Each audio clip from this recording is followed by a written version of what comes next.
السلام عليكم ورحمة الله وبركاته. طلبة تالتة إعدادي، أهلا وسهلا بيكم في أهم جزء في الترم الثاني، وهو مراجعة أو مفاتيح هندسة الترم الثاني.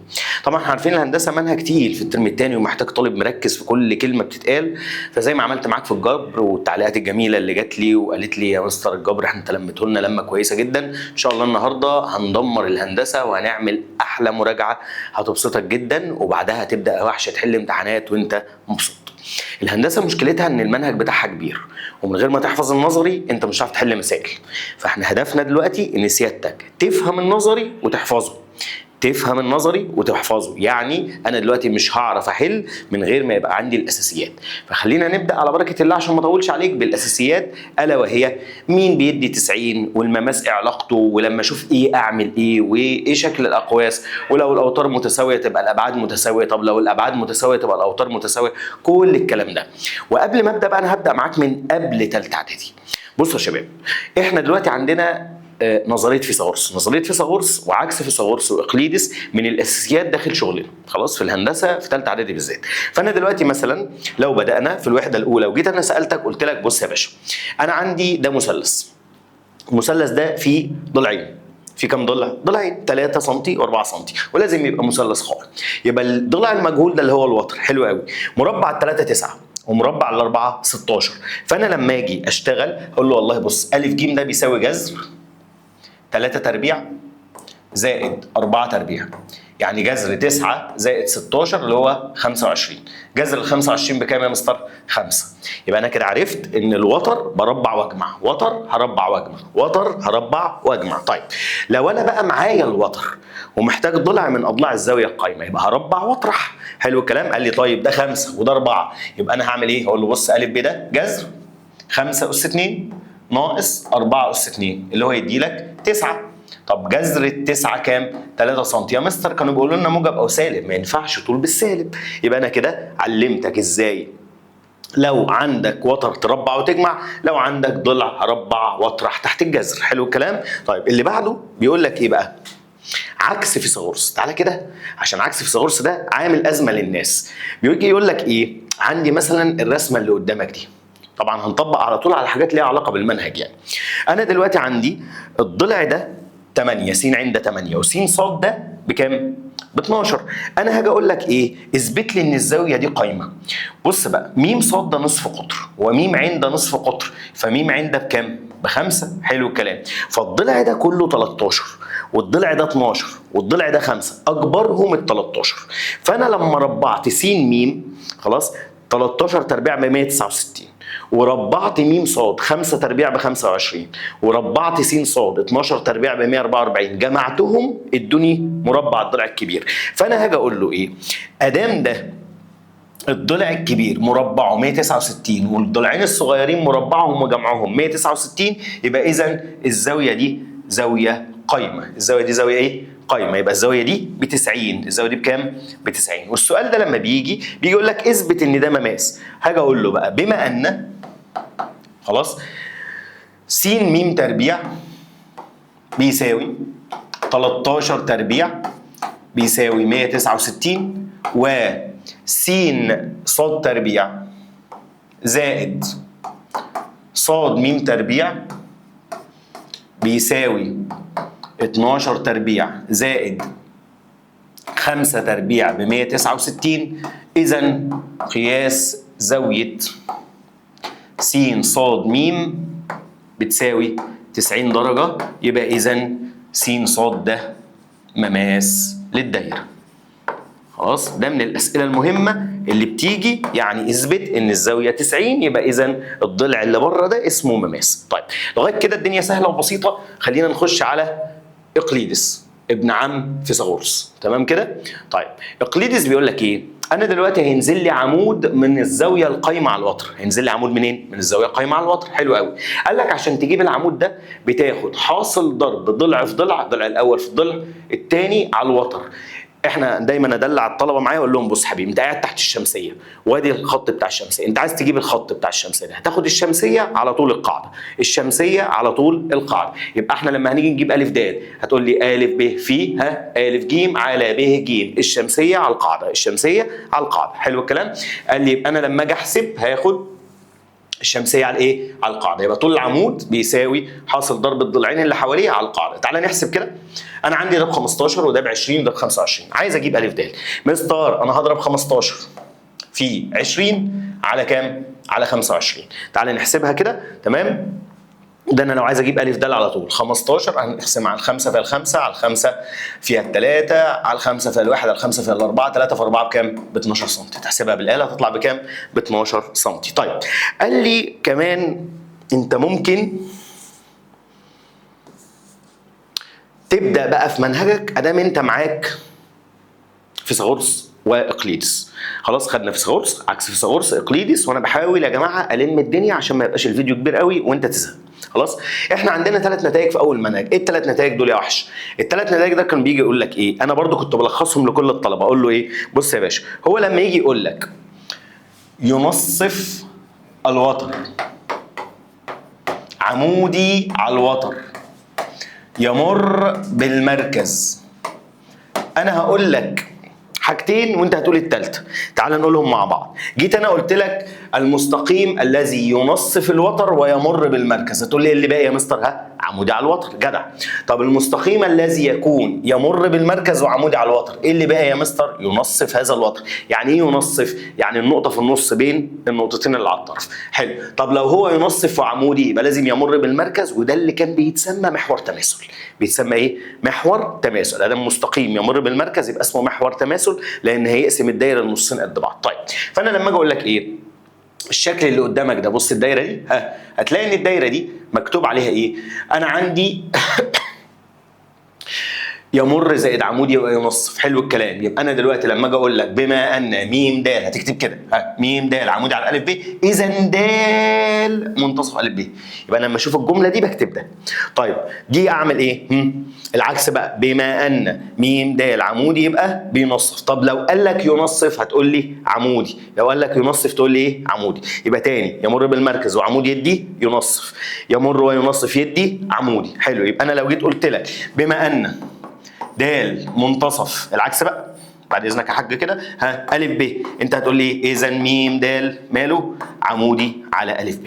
يبقى ينصف يبقى عمودي، عمودي يبقى ينصف، بس لازم يمر بالمركز. جدع. اللي بعده هنخش على اللي بعده يا باشا. النتيجه اللي بعدها طبعا احنا كده عمالين نشوف مين اللي بيدي عمودي وينصف وهكذا.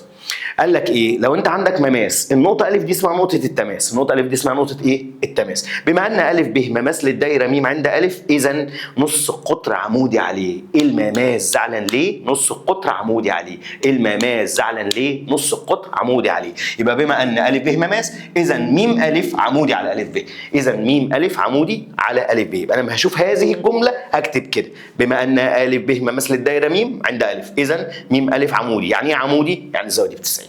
يعني عمودي يعني الزاويه دي ب 90. طيب اللي بعده، انا دلوقتي قدامي موضع نقطه بالنسبه للدايره. ركزوا يا شباب، ان شاء الله بعد المراجعه دي هلاقيك باعت لي كده تشكرني وتقول لي يا مستر انا لميت الهندسه كلها. طيب اذا كانت م دايره طول نصف قطرها نق والف نقطه في المستوى بتاع الدايره، يعني حوالين الدايره جوه وبره مش فارقه. لو انا قست م الف ده طلع اكبر من نصف القطر، يعني قست ده مثلا طلع 7 مثلا ونق عندي ب5، اكيد النقطه دي خارج الدايره. طب لو م الف بيساوي نق يبقى النقطه دي على الدايره. طب م الف اصغر من نق يبقى النقطه دي داخل الدايره. طب لو م الف بصفر يبقى الف تنطبق على المركز. تنطبق على ايه؟ فضلت تتحرك لغايه ما جت على المركز. يبقى اذا م الف لما تبقى اصغر من نق لازم تبقى اكبر من او تساوي الصفر. بتفرق دي ليه؟ لان انا لما اجي اقول لك الكلام ده هنقوله كمان شويه في الفترات، لما اجي اقول لك هي م الف اكبر من او تساوي الصفر، الصفر بيبقى فتره مقفوله، لكن لو هو اكبر بس الصفر هيبقى فتره ايه؟ مفتوحه. هايل ما شاء الله عليك. يبقى لما الاقي علامه اكبر من او يساوي بقفل، اصغر من بس بفتح. حلو الكلام. قال لي يا مستر ده كلام رائع، انا ما كنتش واخد بالي من الكلام ده. طب ما تيجوا نحل. مثال بيقول لك ايه؟ دايره م طول نصف قطرها 7 سم، الف نقطه في مستويها، اكمل الجدول الاتي. طبعا احنا عندنا ده نق يا حبايب. يبقى نق عندي بكام؟ ب7. م أ بنق يبقى أ تقع على الدائرة. أ تقع على الدائرة لأن م أ طلعت بتساوي نق. حلو. تعال على اللي بعده. إذا كانت م أ ب3، م أ ب3 ده النق ب7 يبقى دي مالها؟ داخل الدايرة. داخل الايه؟ الدايرة. طب داخل الدايرة ليه؟ لأن م أ أصغر من النق. خلاص. تعالى على اللي بعده. م أ ب8.5، 8.5 دي يبقى النقطة فين؟ خارج الدايرة. ايه السبب يا حبيبي؟ ان م أ أكبر من النق. حلو الكلام؟ طيب م أ بتساوي 0 يبقى أ تقع على مركز الدايرة. خلاص، تقع في داخل الدايرة وهي مركز الدايرة. مركز الدايرة. حلو. يبقى ده موضع نقطة بالنسبة للدايرة. موضع نقطة بالنسبة للدايرة. انت هتلاقي الفيديو ماشي ازاي؟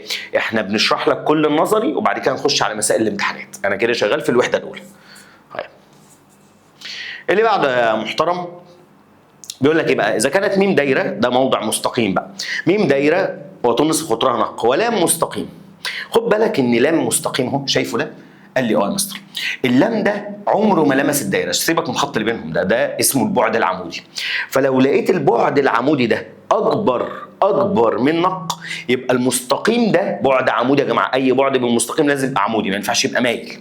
يبقى المستقيم ده اسمه خارج الدايره. المستقيم ده ماله؟ خارج الدايره. طب هل هو المستقيم ده قطع الدايره؟ لا. يبقى م أ او لام تقاطع الدايره م بيساوي فاي. لام تقاطع الدايره م بيساوي ايه؟ فاي. مفيش تقاطع بين المستقيم والدايره. طيب اللي بعده ده بقى المهم لان عليه نتائج. ايه يا مستر اللي مهم؟ قال لك لو المستقيم ده لامس الدايره اسمه يمس. حتى في الكوره الخط اللي على الملعب من بره اسمه خط التماس. خلاص، ما ينفعش اللاعب لو رجله جوه بتحسب فاول اوت، ما ينفعش احسبها، ما ينفعش العبها يعني. تمام. فاحنا هنا خط التماس ده بيلمس الدايره في نقطه، بيلمس الدايره في نقطه، فاسمه يمس الدايره. اسمه ايه؟ يمس الدايره. حلو. قال لك في الحاله دي المستقيم تقاطع الدايره يديك نقطه اسمها ايه يا مستر؟ الف. يديك نقطه اسمها ايه؟ الف. والف دي اسمها نقطه ايه؟ قلنا لسه قايلين اهو الاوت، نقطه التماس. جدع. يبقى لو م أ بيساوي نق اللام اسمه مماس. اللام اسمه مماس. طيب قال لك طب افرض بقى يا معلمي، بص الجميل ده، حتى الولا زعلان، حتى حنكش زعلان. بص حنكش باصص له ازاي؟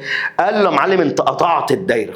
قطعت الايه؟ الدايره. مفيش حاجه اسمها مستقيم داخل الدايره، هو حد يضحك عليك. قال لك لو س ص قطع الدائرة في نقطتين اسمهم س وايه؟ وصاد. اما قطع سطح الدايرة يعني الجزء اللي جوه ومع الخط في قطعة مستقيمة اسمها ايه؟ س ص. يبقى تاني المستقيم س ص تقاطع الدايرة، تقاطع الخط بس في نقطة س ونقطة ص. طب تقاطع السطح في القطعة المستقيمة س ص. قال لك في الحالة دي بيبقى م أ البعد العمودي أصغر من نق واكبر من او يساوي الايه؟ الصفر. اصغر من نق واكبر من او يساوي الصفر. خلي بالك عشان الموضوع يبقى واضح وصريح. تعال نحل على هذا الكلام. تعالى واحده واحده كده. بص يا بيه، بفرض م دائره نصف قطرها 3. معايا وحوش؟ قال لي اه مستر. طيب انا دلوقتي عندي دي نصف قطرها كام؟ 3، يعني نق ب3. كويس. م أ عمودي على المستقيم لام وأ تنتمي اللام، فأكمل ما يأتي. م أ بيساوي 3، أدام ده بيساوي نق، ده بيساوي نق. حلو. يبقى المستقيم لام ده اسمه ايه؟ مماس يا مستر. شاطر هايل. يبقى لام اسمه ايه؟ مماس. حلو. لو م أ 3 جذر 2، طبعا 3 جذر 2 دي انت لو طلعت آلتك الحاسبة كده وحسبت قلت لها يا آلة 3 جذر 2 يساوي، خلاص، ودوست على اس دي ده هتلاقي 4 وكسر. يعني كده انت عندك ده 4.2 تقريبا، يعني اكبر من 3. يبقى المستقيم ده اسمه ايه؟ خارج الدايره. اسمه يا جماعه خارج الدايره. طيب لو أ م 3 على 2، 3 على 2 دي يا جماعه اللي هي 1.5. 1 وايه؟ ونص. ال1.5 ده اصغر من 3 يبقى المستقيم ده اسمه قاطع. اوعى تقول داخل. اسمه ايه؟ قاطع للدايره. اسمه ايه؟ قاطع للدايره. طيب اللي بعده، اي حاجه انت مش فاهمها عيدها تاني لغايه ما تفهمها. اللي بعده بيقول لك ايه؟ بيقول لك انا عندي علاقه دايرتين ببعض. علاقه ايه؟ دايرتين. ركزوا بقى يا جماعه. الخط اللي واصل بين الدائرتين اللي قدامي اللي اسمهم م ونون، الخط ده م أ ده نق 1 ونون ألف نق 2. لو خط المركزين ميم نون ده اسمه ميم نون ده، وبيتعمل كده خط مستقيم عشان امده براحتي، ميم نون ده اسمه خط المركزين، اسمه خط المركزين، اسمه خط المركزين. حلو قوي. لو ميم نون بيساوي نق 1 زائد نق 2 ده معناه ان الدايرتين اسمهم متماستين من الخارج. وتلاقي في الحاله دي الخط بتاع الدايره ميم تقاطع الخط بتاع الدايره نون اداك نقطه اسمها الف، نقطه الف. طب سطح ميم تقاطع سطح نون هيديك نقطه برضو اسمها الف. ويجي هنا يقول لك انا لو جيت رسمت من هنا مماس، هذا المماس يسمى مماس مشترك. اسمه مماس ايه يا وحوش؟ مماس مشترك. خلاص؟ فاحنا عندنا خط المركزين عمودي على المماس المشترك. خط المركزين لدائرتين متماستين عمودي على المماس المشترك. يبقى اول حاجه دائرتين متماستين منين؟ من الخارج. طيب بعد الشرح يا جماعه هلخص لك برضو تعرفهم ازاي في سطر زي ما هنحل المثال. الحالة الثانية لو ميم نون بيساوي نق 1 ناقص نق 2، ادي نق 1 وادي نق 2 نطرحهم من بعض يديك الحتة اللي بينهم دي. خلاص؟ فالدايرتين في الحالة دي اسمهم متماستين، بس متماستين منين يا مستر؟ من الداخل. متماستين منين يا مستر؟ من الداخل. حلو قوي، كلام جميل يا مستر. يبقى عندي تماس من الخارج لو ميم نون بيساوي المجموع، تماس من الداخل لو ميم نون بتساوي الفرق. يبقى المجموع تماس من الخارج، الفرق تماس من الداخل. طب الدايرة، الخط بتاع الدايرة الكبيرة والخط بتاع الدايرة الصغيرة تقاطع يا شباب في نقطة ألف. طيب سطح الكبيرة تقاطع سطح نون الصغيرة يديك سطح الصغيرة، سطح الايه؟ الصغرى. يبقى انا دلوقتي عندي دايرتين جوه بعض، واحده دخلت جوه الثانيه. لما يسالك على السطح دايما يديك سطح الصغيره. انا لو رسمت مماس من هنا، مماس اهو، حلو الكلام. المماس ده اسمه مماس مشترك. هايل. ليه؟ لانه يمس كام دايره؟ دايرتين. وبرده خط المركزين لدائرتين متماستين من الداخل عمودي. شاطر. يبقى الزاويه دي بكام؟ ب 90. عمال اطلع لك انا زوايا 90 في المنهج. اللي بعده، لو انا جيت قلت لك يا فندم بص على اللي قدامك ده، الدايرتين دول ادي نق 1 وادي نق 2، في حته زياده. يبقى ميم نون، ميم نون اكبر من نق 1 زائد نق 2. ميم نون ماله؟ اكبر من نق 1 زائد نق 2. يعني انا لو جمعتهم هيطلع ده اكبر. يبقى ميم نون ده ينتمي للمجموع بتاع، لو انا قلت مثلا دي ب 5 سم ودي ب 3 سم، عشان ما تقوليش مثلا انت قلت 5 و3، اقول مثلا. حلو. 5 زائد 3 كام؟ 8. يبقى ميم نون ده هيبقى اكبر من 8 لغايه ما لا نهايه. يعني 8 ونص، 9، 10، 11 الى ما لا نهايه. هتقول لي الدايرتين اسمهم متباعدتان. اسمهم متباعدتان. جدع، اسمهم متباعدتان. الدايره ميم تقاطع الدايره نون يديك فاي، وسطح ميم تقاطع سطح نون برضو يدي لك فاي. يبقى الدائرتين، الحاله الثالثه الدائرتين متباعدتين. نخش بقى على الحاله الرابعه. الحاله الرابعه يا جماعه مهمه قوي. يقول لك ميم نون اكبر من الفرق واصغر من المجموع. ميم نون اكبر من الفرق واصغر من المجموع. يعني ميم نون ده خط المركزين اكبر من الطرح واصغر من المجموع. مستر حضرتك قلت لي لما يبقى علامه اكبر او اصغر اعمل الفترات مفتوحه. قال لك هايل. يبقى ميم نون ينتمي لفتره فيها الطرح مفتوح والجمع مفتوح. يعني انا الدايرتين المتقاطعتين خط المركزين، فاكرين لما قلنا 5 و3؟ طب هي 5 ناقص 3 كام؟ 2. و5 زائد 3 كام؟ 8. اي رقم ما بين ال2 وال8 هنقول على الدايرتين متقاطعتين. يعني ادالك خط المركزين بقى ب2 ونص، ب3، ب4، ب5، ب6، ب7 لغايه 7 ونص، اسمهم دائرتين متقاطعتين. وفي الحاله دي الدايره ميم تقاطع الدايره نون بيساوي النقطتين اللي اسمهم الف وباء. اسمهم ايه؟ الف وايه؟ وباء. خد بالك هنا بقى مش هيسالك على السطح، مش هيسالك، استحاله يسالك على السطح، هو هيسالك على الدايره والدايره. طيب نخش على اللي بعده. لو الميم نون بقى اصغر من الفرق، احنا كده خدنا اكبر من الفرق، اكبر من المجموع متباعدتان، بين المجموع والفرق متقاطعتان، بيساوي المجموع متماستان من الخارج، بيساوي الفرق متماستان من الداخل. قال لي طب افرض بقى محترم اصغر من الفرق، يعني انت طرحت الخمسه والثلاثه طلعوا 2، اديت له ميم نون بواحد ونص. حلو.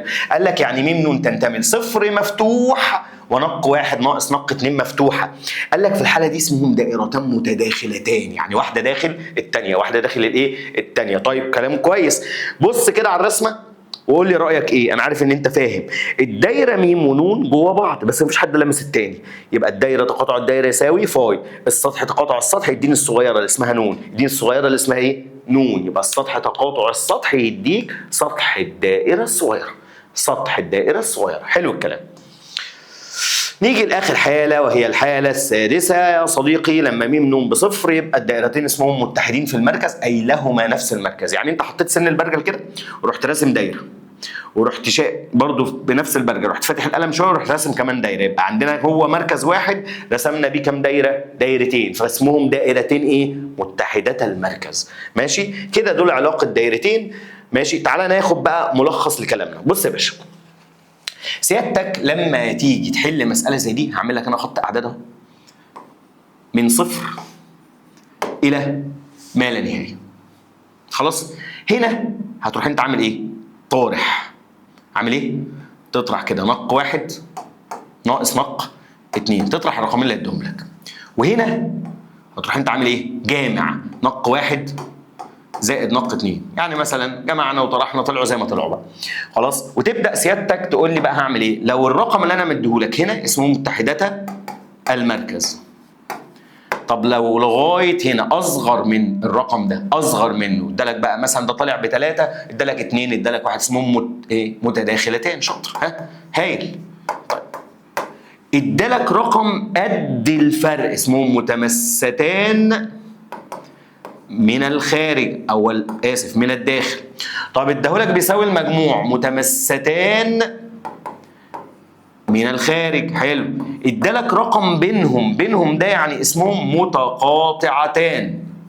هنشرح ده كله بمثال فاصبر عليا ما تصربعنيش. حلو، ادالك الرقم اكبر من نق واحد زائد نق اتنين هتقول له متباعدتان.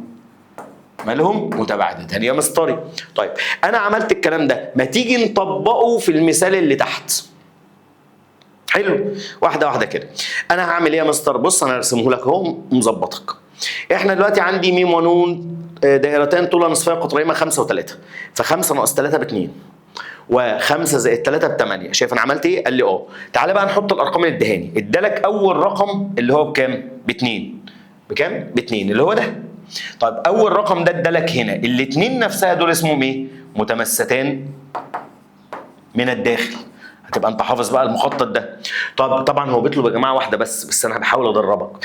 في رقم 2 ميم نون ب8، مش ال8 دي هي المجموع؟ قال لي اه. المجموع ده يبقى اسمهم ايه؟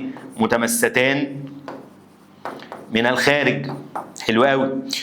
طيب لو ادالك ميم نون ب10، ال10 دي مكانها فين؟ هل ينفع تتحط بين الاثنين والثمانيه؟ لا يا مستر. ينفع تتحط بعد الثمانيه؟ قال لي اه. ال10 دي هنا اكبر من الثمانيه، اكبر من المجموع، يبقى اسمهم متباعدتان. ما انا ماشي مع خط الاعداد اهو. طيب ادالك ميم نون بواحد، الواحد ده فين؟ اهو يجي هنا يا شباب، اصغر من الاثنين، يبقى دول اسمهم ايه؟ متداخلتان. طيب ادالك ميم نون ب5، الخمسه دي تقع ما بين ايوه جدع، بين الاثنين والثمانيه. ممتاز، يبقى بين الاثنين والثمانيه دول اسمهم متقاطعتان. اسمه ايه؟ متقاطعتان. طيب ادالك ميم نون ب0، اقول له بص دول متحدات المركز، دول برنس، دول متحدات الايه؟ المركز. يبقى انا ما حفظتش ده كله، انا فهمته واشتغلت باللي انا فاهمه. عيد وزيد كده واقعد حل لغايه ما توصل انك حافظ وفاهم. حافظ بس ما ينفعش، فاهم بس برضه ما ينفعش. يلا على بركه الله خلينا نكمل. خلي بقى بالك منين؟ من الفترات اللي بتيجي في الامتحان. انا دلوقتي بقول لك ايه؟ انا عندي نق واحد ب5 ونق 2 ب3، هما متباعدتان. قلت لك متباعدتان دي بتاخد المجموع بتاعهم نق واحد زائد نق 2 بيساوي 8، ونق واحد ناقص نق 2 هيساوي 2. حلو، لما يقول لك متباعدتان قلت لك هتاخد المجموع اللي هو 8 الى ما لا نهايه، يبقى ميم نون ينتمي ل 8 مفتوحه الى ما لا نهايه لانه اكبر من المجموع. طيب متداخلتان، ميم نون اصغر من المجموع لكن لازم يبقى اكبر من صفر، فهيبقى من صفر واصغر من الفرق اللي هو نق واحد ناقص نق 2 اللي هي عندك هنا بكام؟ ب2. يبقى لما اقول لك متداخلتان يبقى اقول صفر لغايه 2. طيب متقاطعتان، قال لي متقاطعتان، هنا هنحط الفرق اللي هي 2 والناحيه الثانيه هنحط المجموع اللي هو كام؟ 8. يبقى ميم نون تنتمي ل2 و8 ومفتوحين ما بيتقفلوش. مفتوحين ما بيتقفلوش. هترجع للقوانين، ماشي، رجع الفيديو كده شوف القوانين بتاع كل حاله واكتبها بايدك وحل المثال، هيبقى سهل جدا عشان انا حافظه، انت مش حافظ. اهو بص انا كاتب لك كل حاجه، فانت سيادتك اهو. ميم نون متباعدتان، ميم نون تنتمي نق واحد زائد نق اتنين الى ما لا نهايه. متقاطعتان يبقى فرق ومجموع مفتوحين. متداخلتان يبقى صفر مفتوح ونق واحد ناقص نق اتنين. اللي بعده تعالى نلعب بقى. إذا كان طول نصف قطر الدائرة م بيساوي 9 وطول نصف قطر الدائرة ن بيساوي 6، م ن ب3، عايز بقى الحالات. طب بص يا باشا مستار، إيه رأيكم ما تيجوا نعمل خط الأعداد تاني؟ يلا بينا. أهو أدي صفر وهنا هنطرح نق واحد ناقص نق اتنين، وهنا هنجمع يا مستر وامشي كده لغايه ما لا نهايه. ها هنا هنجمع نق واحد زائد نق اتنين. تعالى يا باشا حط لي الطرح. هي 9 ناقص 6 كام؟ 3. و9 زائد 6 كام؟ 15. حلو. تعالى كمان ادلعك، هنا اسمهم متباعدتان صح؟ هنا اسمهم ايه؟ متمستان من الخارج. هنا اسمهم ايه؟ متمستان من الداخل. هنا اسمهم ايه؟ متداخلتان بتاعت الصفر اللي هم متحدين المركز. تعال نحط كل رقم في مكانه الصحيح يا صديقي. يلا بينا. م ن ب3، التلاتة دي هنا يبقى دي التلاتة، أول واحدة دي يبقى دول هقول له ايه؟ ها متمستان من الداخل. هايل ماشي؟ كلام جميل.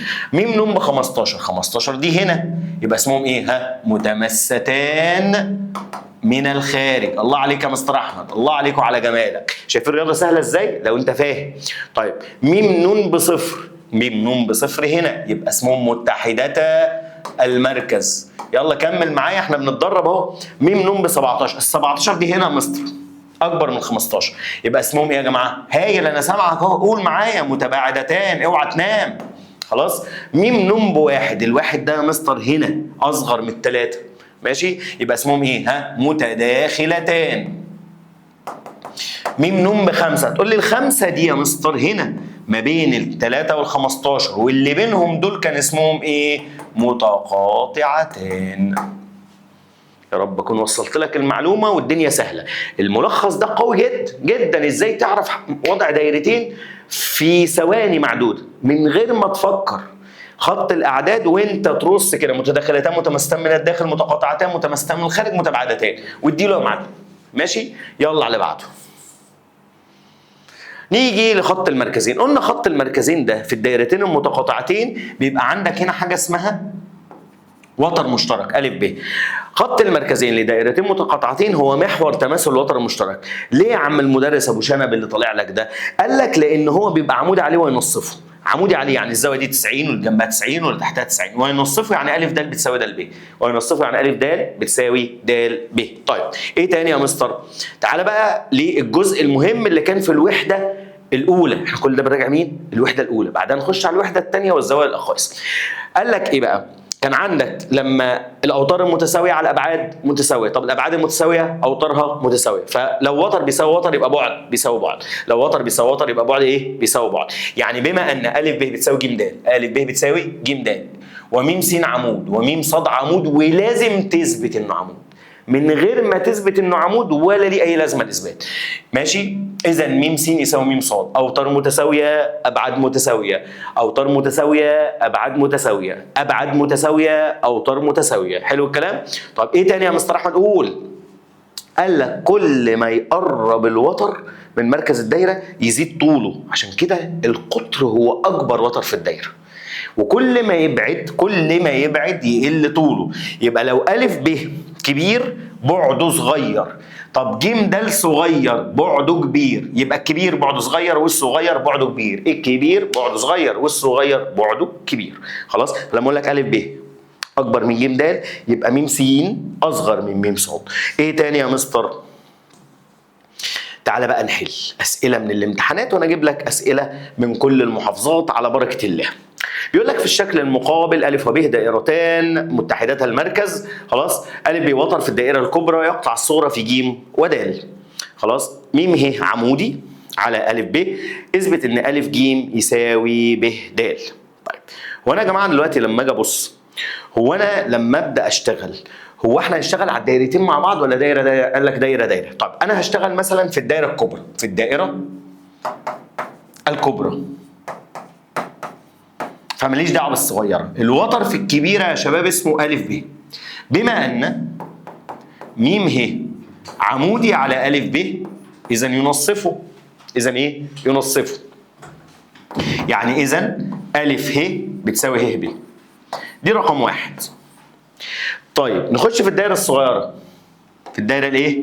الصغرى، الصغنطوطه الحلوه دي. بما ان م ه عمودي على ج د، م ه عمودي على ايه؟ على ج د، اذا ج ه يساوي ه د. دي رقم اتنين. ما تيجوا نطرحهم. قول لي بقى بص يا مسطري، انا ما بعرفش امتى اطرح وامتى اجمع. الحته اللي انت عايز تطلعها دي حتت صغيره، شايفها؟ اعملها لك بالاحمر اهي. حتت صغيره دي ولا كبيره؟ حتت صغيره، وانت جايب حتت كبيره، اطرحهم من بعض. بتطرح ازاي يا معلم؟ بس خد بالك انا باخد اللي في نفس الجهه، يعني أ ه اهو في نفس جهه ج ه، وه ب في نفس جهه ه د، فانا هاخد اللي في نفس الجهه واقول له بالايه؟ بالطرح. بالايه؟ ها؟ بالطرح. طيب اله مع اله واله مع اله يتبقى مين؟ أ ج بتساوي ب د. شوفوا عايز يثبت ايه؟ بص كده، بص بص من غير وانا ايدي في جيبي، خلاص. ها عايز يثبت ايه؟ أ ج بيساوي ب د، خلاص. صعبه كده؟ خدت درجه السؤال وانت حاطط ايدك في جيبك. البرهان مش صعب، انت اللي مصعبه على نفسك، فخليك معايا واحده واحده واحنا هنفهم كل حاجه. هنخش على السؤال اللي بعده. السؤال اللي بعده بيقول لك ايه يا صديقي؟ بيقول لك بص يا هندسه، م دائره طول نصف قطرها كام؟ 5. اوعى تعدي الكلام ده على دماغك كده. مش انا بقول لك ان طول نصف قطرها 5، انا هكبر بس عشان سيادتك الرسم انا محتاج اكتب عليه. طول نصف قطرها كام؟ 5. حلو.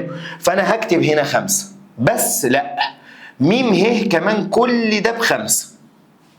شوف انا بفهم ازاي المساله واحط البيانات على الرسم. طيب أ ب ب8 ودال في المنتصف، الدال في المنتصف يبقى أ ب ب8 ودال في المنتصف، يعني ده كام؟ 4، واللي الناحية التانية كام؟ 4. هايل. هقول له بما أن دال، احنا اتفقنا احنا بنكتب البرهان من المعطيات، بنكتب البرهان منين؟ من المعطيات. بما أن دال منتصف أ ب يا حبايب، إذا م د عمودي، يعني الزاوية دي بكام؟ ب90. إذا م د يا مستر عمودي على أ ب. حلو الكلام. يبقى الزاويه دي ب90. مستر قال لي اي مثلث قائم الاقي فيه ضلعين اجيب الثالث بعمك وعم عيالك فيثاغورس. فانا هجيب م د بفيسا. قال لك فيسا قال ايه؟ جذر. ده وتر، يبقى 5 أس 2 ناقص 4 أس 2، فطلع بكام؟ ب3 سم. في حاجه صعبه كده؟ يبقى الحته دي بكام؟ ب3. قال لك بقى انا عايز الحته ده اله دي. بص انا حاطط الكلام على الرسم، فانت مستر ما سهله ب2، ما انت بتعملش كده في الامتحان فانت بتغلط. هقول له بما ان م ه بيساوي 5 سم بيساوي نق، اذا د ه بيساوي كام يا شباب؟ 5 ناقص 3 يطلع بكام؟ ب2 سم. طيب هل هو عايز م د وده ه؟ عايز م د جبته وعايز ده ه جبته. خدت درجه السؤال. هل البرهان صعب؟ ابعت لي قول لي في الكومنتات. لو انا شايف ان في حاجه صعبه او انت مثلا شايف ان انا بقول لا كلام خيالي، ابعت رد عليا قول لي لا بصراحه صعب انا مش فاهم، عشان نعدل لك الطريقه ونفهم دماغكم فيها ايه. طيب اللي بعده في الشكل المقابل، الامرايه اللي قدامنا دي. تعالى نمشي كده مع المعطيات. انا مش عايزك توصل للمطلوب، يعني انا عارف ان هو عايز فاز زاويه ده م ه. انت بصيت على المساله كويس؟ قال لي اه. طب ما تيجي نمشي مع المعطيات واحده واحده كده. مستر انت قلت لي يمر بالمركز ومنتصف، ماشي، يبقى ده عمودي. هقول له بما ان، يلا بينا اهو، بما ان د منتصف مين دي يا حبيبي؟ ا ب. ها جدع. اذا م د ماله يا حبيبي؟ عمودي على ا ب. هايل. يبقى الزاويه دي ب90. كويس. بما ان ه منتصف أ ج. هو انا الكلام ده جايبه من بيتنا ولا من المعطيات؟ قال لي من المعطيات يا مستري. حلو، اهو مكتوب فانا بنقله. اذا ايه بقى اللي بطلعه من دماغي؟ اللي انا حافظه. ينصف يبقى عمودي، يمر بالمركز وينصف يبقى عمودي. م ه ماله؟ عمودي على أ ج. كويس، يبقى الزاويه دي بكام؟ ب 90. الشكل ده شكل رباعي، بما ان مجموع قياسات زوايا الشكل الرباعي بتساوي 360 درجة. إذا قياس زاوية د م ه هتساوي، هتقول لي 360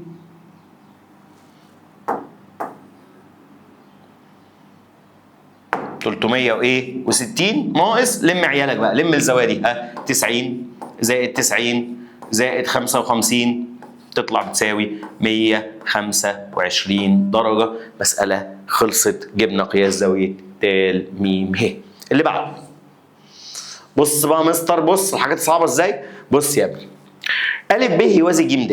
أ ب يوازي ج د ده بيطلع حاجات في الوحدة الأولى وبيطلع حاجات في الوحدة الثانية.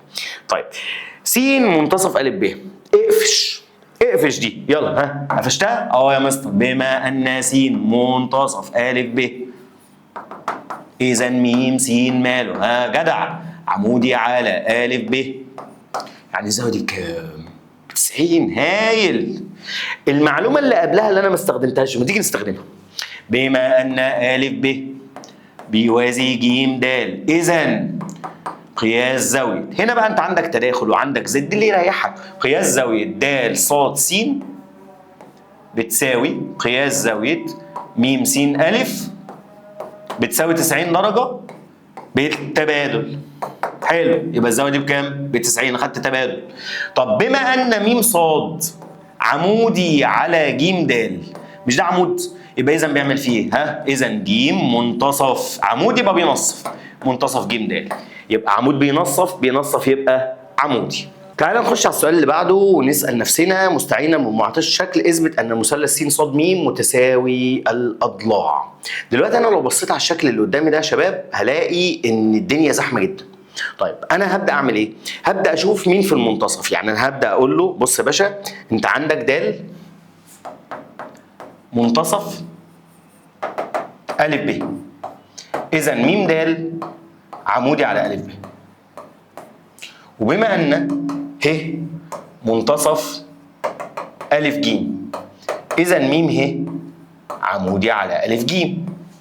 يبقى الزاوية دي ب 90 والزاوية دي كمان بكام؟ ب 90، يبقى أنا كده عندي 90. هجيب قياس زاوية د م ه منين؟ أنت لسه قايل لي يا مستر د م ه ده شكل رباعي. هقول له بما أن ماشي قياس زاوية أو مجموع قياسات مجموع زوايا الشكل الرباعي بتساوي كام يا حبايب؟ بتساوي 360. إذا قياس زاوية د م ه لسه قايلينها، د م ه بتساوي 360 ناقص 90 زائد 90 زائد 120، هتطلع الزاوية ب 60 درجة. الزاوية دي ب 60. طيب اللي فوقيها هتبقى 60 بالتقابل بالرأس. بما أن قياس زاوية س م ص بتساوي قياس زاوية د م ه بتساوي 60 درجة، خلاص، بالتقابل بالرأس، وانت عندك م س يساوي م ص انصاف اقطار، اذا الزاويتين انت جبت دي ب 60، الزاويتين دول قد بعض. حلو، يبقى اذا قياس زاوية ص هتساوي قياس زاوية س هتساوي 180 ناقص 60 على الاتنين، هتطلع 60 درجة. يبقى الزاوية دي ب 60 والزاوية دي كمان ب 60، يبقى كل زاوية منهم بكام؟ ب 60 درجة. إذا المثلث اللي اسمه يا مستر س ص م ماله؟ متساوي الأضلاع. يبقى المثلث ماله؟ متساوي الأضلاع. خش على اللي بعده. تعالى بقى على مسألة جامدة جدا. بيقول لك في الشكل المقابل أ م ده ب 10 سم، مسألة حلوة قوي قوي، وأ ب ده ب 8 سم، اوجد مساحة المثلث. هقول له بص، أول حاجة أنت قلت لي إن أ ب ده مماس، مماس يعني إيه مماس؟ قال لي يعني يمس، أنا عارف مماس يعني يمس طبعا، خلاص، بما أن أ ب مماس، إذا م أ آسف م ب م ب م ب احنا آسفين، خلاص، إذا م ب عمودي على أ ب. المماس زعلان ليه؟ نص القطر عمودي عليه. حلو الكلام؟ قال لي ده كلام جميل.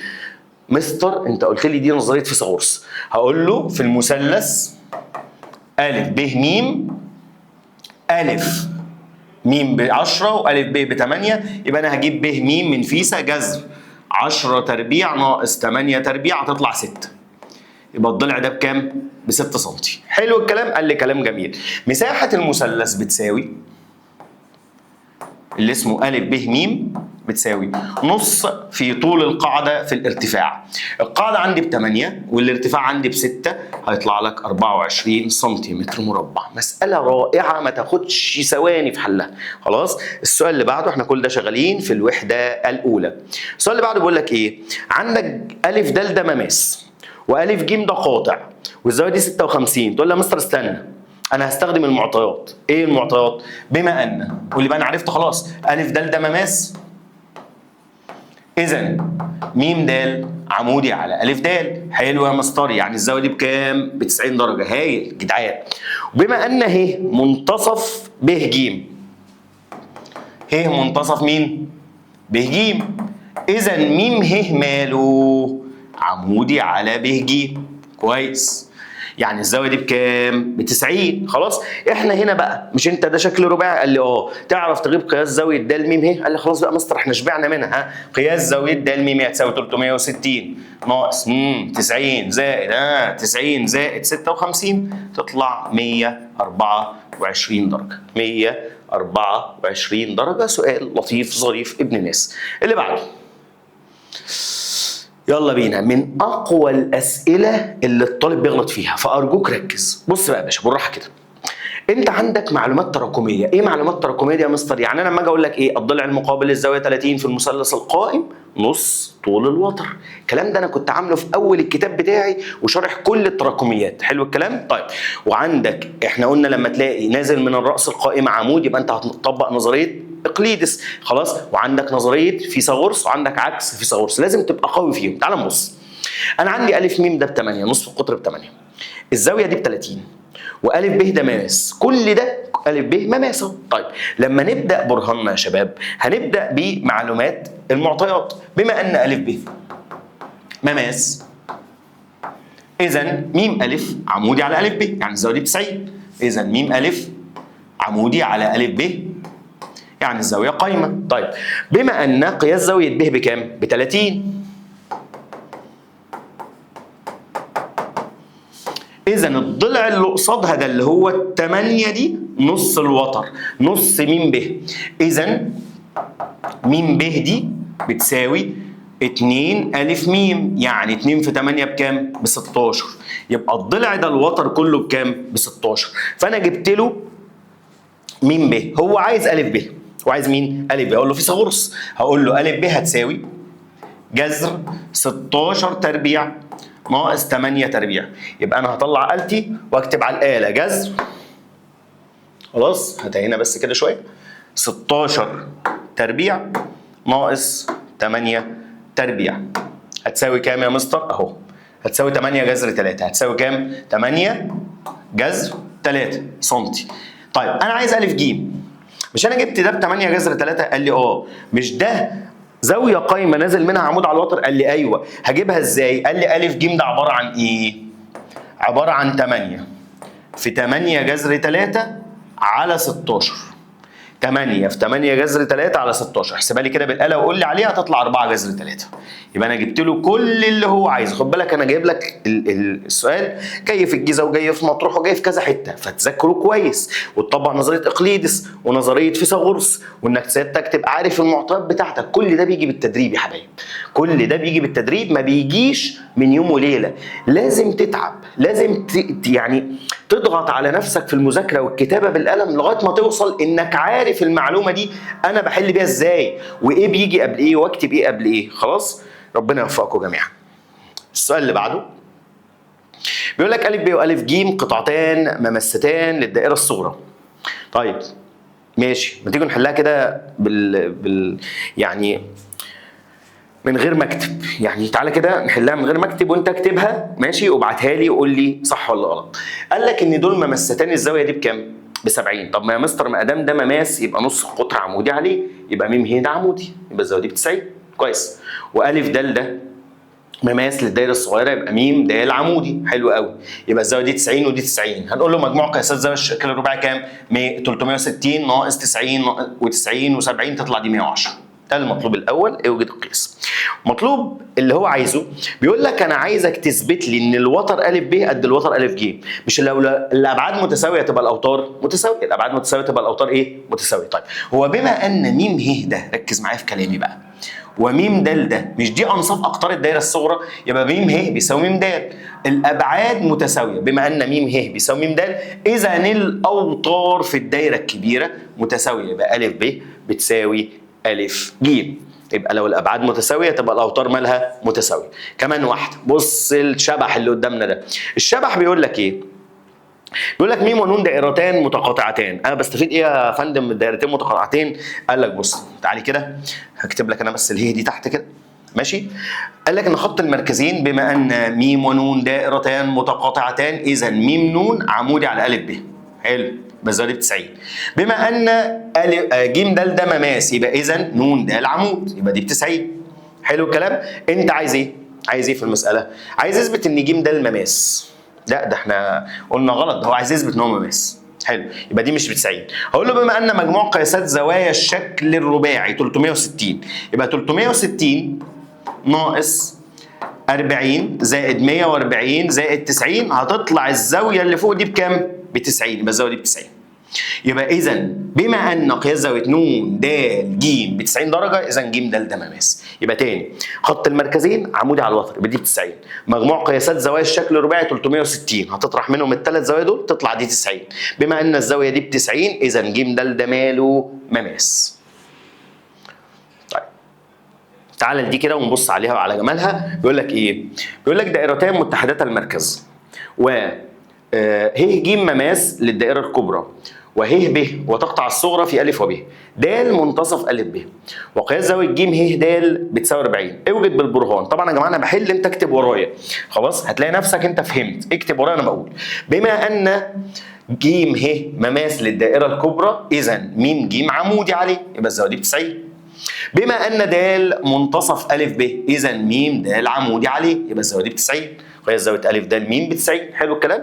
بما ان مجموع قياسات زوايا الشكل الرباعي 360 هنجمع بقى 40 و90 و90 ونطرحهم من 360 تطلع الزاويه دي ب 140. بما ان البرهان اتكرر اكتر من مره فمش لازم اكتبه انا، انت اكتبه ورايا، اللي انا بقوله ده اكتبه لغايه ما توصل للبرهان الصحيح.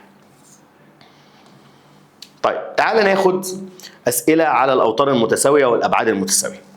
احنا يا جماعه لما يجي يقرا الاسئله اللي قدامنا دي ا ب والف ج اوتاران متساويين، يبقى هو الراجل قال لك ان هم اوتار متساويه، فاكيد هيبقى عايز حاجه ليها علاقه بالابعاد. تمام؟ فصحصح كده. ا ب والف ج اوتاران متساويين في الطول في الدائره م. س منتصف ا ب وصاد منتصف ا ج. قول له استنى، مستر احمد قال لنا اول ما تشوف الجمله دي هتقول له بما ان س وصاد منتصفات ا ب والف ج إذا م س عمودي على أ ب، وم ص عمودي على أ ج. خلاص؟ يبقى الزاوية دي ب 90 والزاوية دي كمان بإيه؟ ب 90. حلو قوي. بما أن مجموع قياسات زوايا الشكل الرباعي بتساوي 360 يبقى الزاوية اللي هنا دي اللي هي س م ص اللي هو عايزها، ده المطلوب الأول، عايز قياس الزاوية، أو د م ه مش فارقة، بتساوي 360 ناقص 90 و90 و70 هتطلع 110. هتطلع كام؟ 110. طيب تعالى بقى نخش على بما ان أ ب بيساوي أ ج، دي أوتار متساوية. إذا الأبعاد متساوية. الأبعاد اللي هي إيه؟ م س وم ص. إذا م س بتساوي م ص. حلو، سمي دي رقم كام يا شباب؟ 1. طب ما تيجي يا باشا نكمل. بما أن م د بتساوي م ه، أيوه سامعك شاطر، أنصاف أقطار، دي رقم كام؟ 2. تعالى نطرحهم بالطرح. هتشيل الميم مع الميم والميم مع الميم، هيتبقى ايه هنا؟ س د بتساوي ص ه. يبقى اذا هو عايز يثبت ان س د بتساوي ص ه. خلاص اثبتناها بمنتهى البساطه. الاسئله انت بتحس ان البرهان كبير، بس انا مشيت جزء جزء الدنيا وصلت. السؤال اللي بعده العكس. هو هنا بيقول لك ايه؟ بيقول لك ان ا ب هو ب ج وتران في الدايره. س منتصف ا ب، اقول له استنى استنى. ص منتصف ا ج، استنى بقى. ها، بما ان س وص منتصفات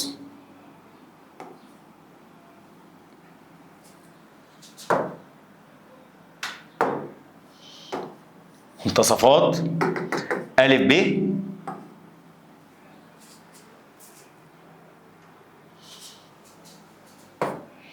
وأ ج، إذا م س، إذا م س عمودي على أ ب، وم ص عمودي على أ ج. حلو الكلام؟ قال لي ده كلام جميل. وبعدين يعني الزاوية دي ب90 والزاوية دي ب90. حلو الكلام؟ قال لي ده كلام هايل. وبعدين يا مستر اعمل ايه تاني؟ قال لك ولا حاجه، ما تعملش حاجه تاني. انت سيادتك كل اللي هتعمله هتعمل ايه؟ هتقول لي دي 90 ودي 90. تعال نبص على المعطيات. ه س بتساوي ص د، الحته اللي بره قد اللي بره. اقول له بما ان م د بتساوي م ه انصاف اقطار. انصاف ايه؟ اقطار.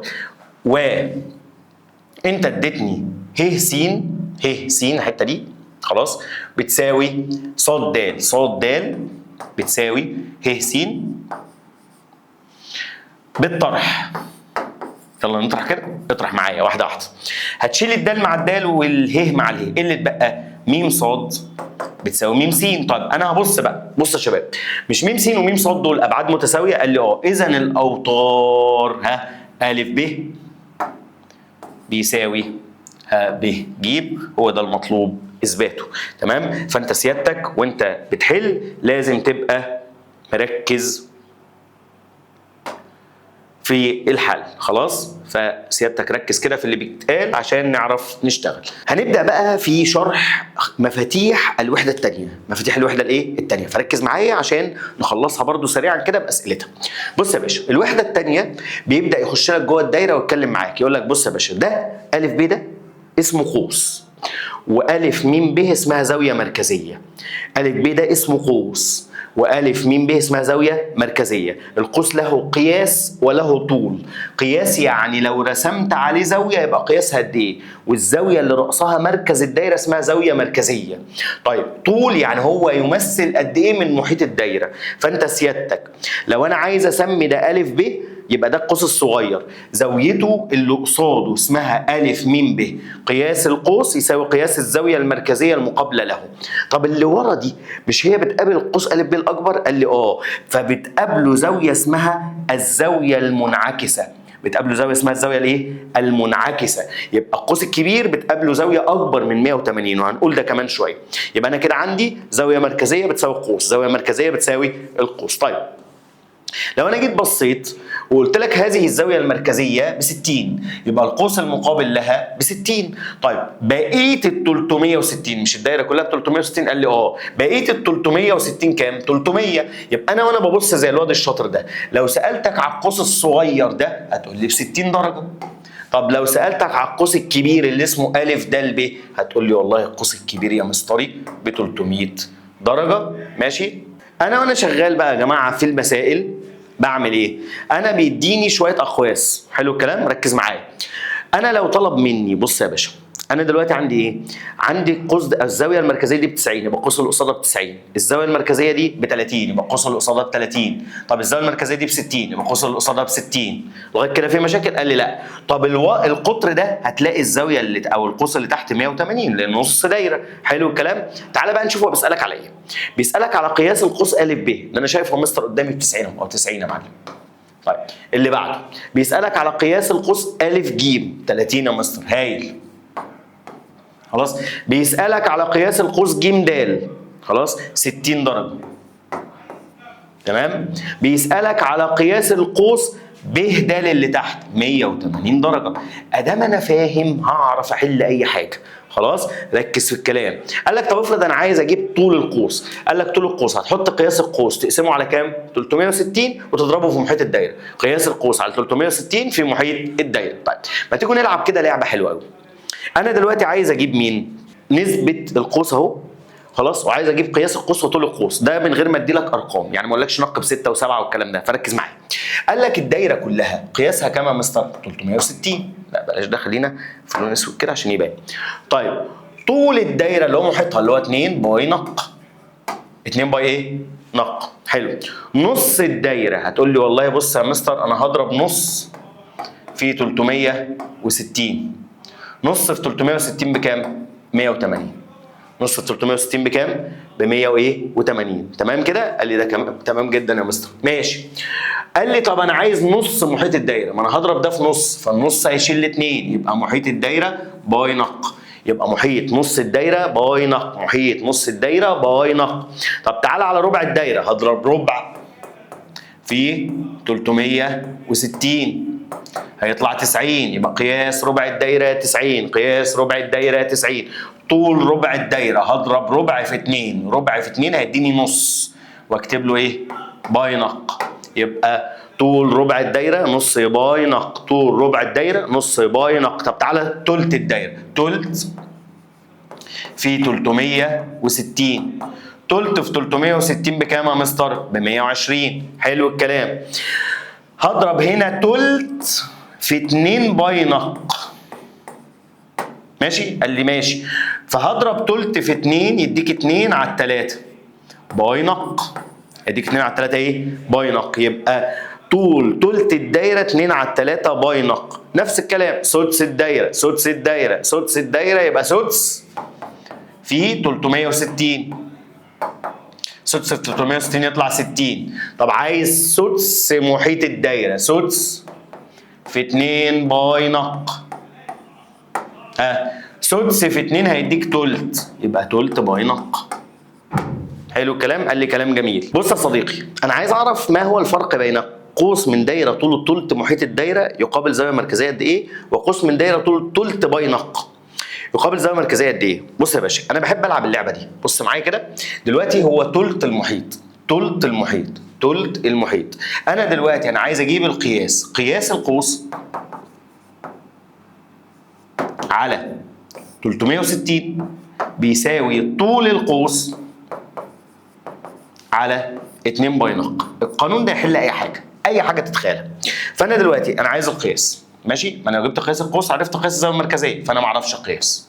اهو على كام؟ 360. طول القوس قد ايه؟ تلت محيط الدايره. تلت في 2 باي نق عشان ما تتلخبطش، فركز في اللي انا بعمله. هتقول لي يا مستر ما كنا ضربنا تلت على طول والكلام ده. بص يا باشا بعد كده هتاخد انت ال2 باي نق تشيلها مع ال2 باي نق وتضرب طرفين وايه؟ ووسطين. فلما هتضرب طرفين وسطين هيطلع لك ان قياس القوس بيساوي تلت في 360 بيساوي كام؟ 120. طيب ده كلام كويس. نخش على اللي بعده. قوس من دايره طوله تلت باي نق. هناخد نفس القانون. انت عايز يا مستر قياس القوس على 360. طول القوس تلت باي نق على 2 باي نق. انا كده عمري ما هغلط. عمري. ليه؟ لان انا هطير هنا الباي نق مع الباي نق واضرب طرفين وايه؟ ووسطين. يبقى قياس القوس بيساوي تلت في 360 على 2. تلت في 360 على كام؟ على الاثنين، فهتطلع 60 درجه. ففي فرق؟ في فرق، لكن المسائل سهله لو انت بتشتغل بالقوانين اللي انا بقول لك عليها. خلاص؟ اللي بعده خدنا ان لو عندي اقواس متساويه في القياس تكون متساويه في الطول، واوتارها ايضا متساويه في الطول، والعكس صحيح.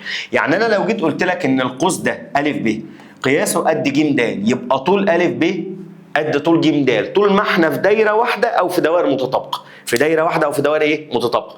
قال لي طب ما هو لو القوس قد القوس هتبقى الزاويه المركزيه ا م ب قد الزاويه المركزيه ج م د، صح برضه. وهيبقى طول الوتر ا ب قد طول الوتر ج د، صح برضه. وهيبقى لو الاقواس متساويه تبقى الاوتار متساويه. طب لو الاوتار متساويه تبقى الاقواس متساويه. كل ده صح. اللي بعده، الوتران المتوازيان يحصران بينهم قوسان متساويان. يعني لو ا ب بيوازي ج د يبقى الوتر القوس ا ب بيساوي قياس القوس ج د، بس هنا مفيش والعكس صحيح. طب انا يا باشا بص بقى، ركز معايا في الحته الفنيه قوي دي. مش انا عندي ده ا ب بيوازي ج د؟ قال لي يعني القوس اليمين قد القوس الايه؟ الشمال. هايل؟ قال لي هايل. طيب انا لو اضفت القوس ده مره يمين ومره شمال، يعني تعالى نلونه كده، القوس ده هضيفه مره هنا يبقى هيديك انهي قوس؟ ا ج د. حلو الكلام. واضيفه مره هنا ج د ب، يبقى القوسين دول بعد اضافه نفس القوس يمين وايه؟ وشمال بيطلعوا قوسين متساويين. خلاص؟ يبقى تاني في مسائل هنحتاج نضيف قوس يمين وقوس شمال، فانت لما بتيجي تضيف ده على ده يديك ا ج د، وده على ده يديك ايه؟ ج د ب. خلاص؟ اللي بعده بيقول لك ايه بقى؟ مش لازم يبقوا وترين متوازيين، ممكن يبقى وتر ومماس يوازيه، وتر ومماس يوازيه. فلو ج د المماس يوازي الوتر ا ب يبقى القوس اليمين قد القوس الشمال، يعني قياس القوس ا ج بيساوي قياس القوس ج ب، بما ان ا ب يوازي ج د اذا قياس القوس اليمين بيساوي قياس القوس الشمال. طيب اللي بعده، الزاويه المحيطيه. المحيطيه نص المركزيه ونص القوس، يعني لو الزاويه المركزيه دي ب 90 خلاص، يبقى القوس اللي قصادها ب 90، يبقى الزاويه دي ب 45، يبقى الزاويه دي بكام؟ ب 45. طيب لو المحيطيه ب 50 يبقى القوس ب 100 والزاويه المركزيه ب 100، يبقى انت عندك قياس الزاويه المركزيه نص القوس ونص المحيطيه، قياس الزاويه المحيطيه نص القوس ونص المركزيه، قياس الزاويه المحيطيه نص القوس ونص المركزيه. طيب ركز بقى قوي، دي زاويه ايه؟ محيطيه. القوس اللي قصادها اسمه ايه؟ ده اسمه القوس المقابل ج د، ده هي نص القوس ج د. يعني لو ج د ده ب 60 هتبقى هي بكام؟ ب 30. طب انا لو اديتها لك هي ب 40 يبقى القوس بكام؟ 80. قدها كام مره؟ مرتين. طب اللي بعده، نيجي بقى للافكار بتاعه انصاف الاقطار. نخش في الافكار بتاعه انصاف الايه؟ الاقطار. بص يا باشا، دلوقتي انا عندي الزاويه دي اهي، دي لا مركزيه ولا محيطيه، الزاويه دي ب 30 والزاويه دي ب 40. قال لي طب ما تيجي نعمل عمل، ما تيجي نرسم م ج. ايوه يا مستر استفيد ايه؟ هقول لك بس اصبر. خلاص؟ انت عندك بما ان م ج يساوي م ا يساوي م ب بيساوي انصاف اقطار الدايره، يبقى المثلث ا م ج في زاويتين قد بعض، قياس زاويه ا بتساوي قياس زاويه ا ج م بتساوي 30 درجه. واضح؟ قال لي واضح. يبقى الزاويه دي ب 30 يا مستر. حلو قوي. طيب نيجي الناحيه الثانيه، في المثلث م ج ب قياس زاويه ب بتساوي قياس زاويه م ج ب بتساوي 40 درجه. واضح؟ قال لي واضح. طب ما الزاويه ج دي كلها محيطيه، والزاويه اللي هو عايزها ا م ب دي مركزيه، المحيطيه نص المركزيه، يبقى المركزيه ضعف المحيطيه، يبقى قياس زاويه ا م ب المركزيه بتساوي 2 قياس زاويه ج المحيطيه، يبقى بتساوي 2 في 70 هتطلع ب 140 درجه. ب 140 ايه؟ درجه. يبقى انا هنا شغال على الزاويه المركزيه والزاويه المحيطيه. خش على اللي بعده. بص بقى، مش احنا لو قلنا لو الاقواس متساويه تبقى الزاويه المركزيه متساويه؟ قال لي يا مستر. طب ما الزاويه المحيطيه نص المركزيه، يبقى لو المحيطيه كلهم ا ج ب والف د ب والف ه ب بدات بالف يا مستر وانتهت بب، يبقى الثلاث زوايا دول متساويه. ليه؟ زوايا محيطيه مرسومه على نفس القوس يقاس زاويه ج تساوي قاس زاويه د تساوي قاس زاويه ه. قال لك مش بس كده، لو الاقواس متساويه تبقى الزوايا المحيطيه متساويه. بما ان قياس القوس ا ب بيساوي قياس القوس ه واو، اذا قياس زاويه ج بتساوي قياس زاويه د. قياس زاويه ج هتساوي قياس زاويه د. يبقى لو الزوايا متساويه اقواسها متساويه. طب المحيطيه متساويه تبقى الزوايا متساويه برضه. طب مركزيه متساويه يبقى الاقواس متساويه برضه. خلاص؟ يبقى لو الزوايا المحيطيه متساويه او المركزيه متساويه يبقى الاقواس اللي هي مرسوم عليهم برضه متساويه، والعكس صحيح. لو الاقواس متساويه يبقى زواياها المركزيه متساويه، يبقى زواياها المحيطيه متساويه. حلو الكلام؟ قال لي طيب عندي بقى زوايا اللي هتبقى مركزيه ولا محيطيه. يعني ايه؟ يعني انا دلوقتي عندي زاويه اسمها ايه؟ ده مركز الدايره. خلاص؟ الزاويه هي دي عباره عن القوس اللي قدامها زائد اللي وراها على الاثنين. يعني انا عايز اجيب قياس زاويه هي هتبقى 40 زائد 60 على الاثنين. 100 على 2 كام؟ 50. قال لك لو تقاطع الوترين داخل الدايره يبقى قياس الزاويه الناتجه عن التقاطع اللي هي بتساوي القوس الامامي زائد القوس الخلفي على الاثنين. حلو الكلام؟ قال لي كلام جميل. ماشي؟ طب لو الزاويه بره هي دي بره، قال لك هتاخد الزاويه القوس البعيد ناقص القوس القريب اللي هو السين ناقص العين على الاثنين. يعني هنا هيقول له 100 ناقص 40 على الاثنين هتطلع ب 30. يبقى لو انا عندي جوه هجمع واقسم على الاثنين، بره هطرح واقسم على الاثنين. طيب ايه تاني يا مستر؟ من الحاجات بقى المهمه جدا، شايف دي؟ انا كاتب لك عليها مهمه جدا فهشرحها في الاول. لما تشوف في اي مساله، ركز في كلامي بالله عليك. اي مساله تلاقي فيها قطر اسمه ا ب، الزاويه اللي هتبدا بالف، المحيطيه التي تبدا بالف وتنتهي ب اسمها زاويه محيطيه مرسومه في نصف دائره. يبقى قياس زاويه ا ج ب ب 90. ا ج ب بكام؟ ب 90. يبقى الزاويه المحيطيه المرسومه على القطر قياسها 90 درجه. طيب تعال الناحيه الثانيه. هنا القوس ده اصغر يبقى الزاويه بتاعته تبقى اصغر. طبعا القوس ده هيبقى ب 100 قد الزاويه المحيطيه ايه؟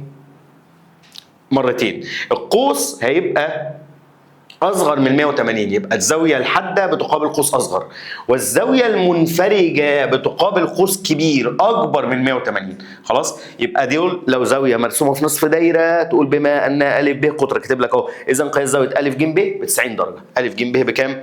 ب 90 درجه. طيب بص يا باشا ركز في دول. ايه الفرق بين قياس الزاويه المحيطيه المرسومه في ربع دايره، مرسومه في ربع دايره، والتي تحصر قوس يمثل ربع دايره؟ القوس اللي يمثل ربع دايره ده احنا اتفقنا ان هو 90، فالزاويه دي نصه تبقى 45.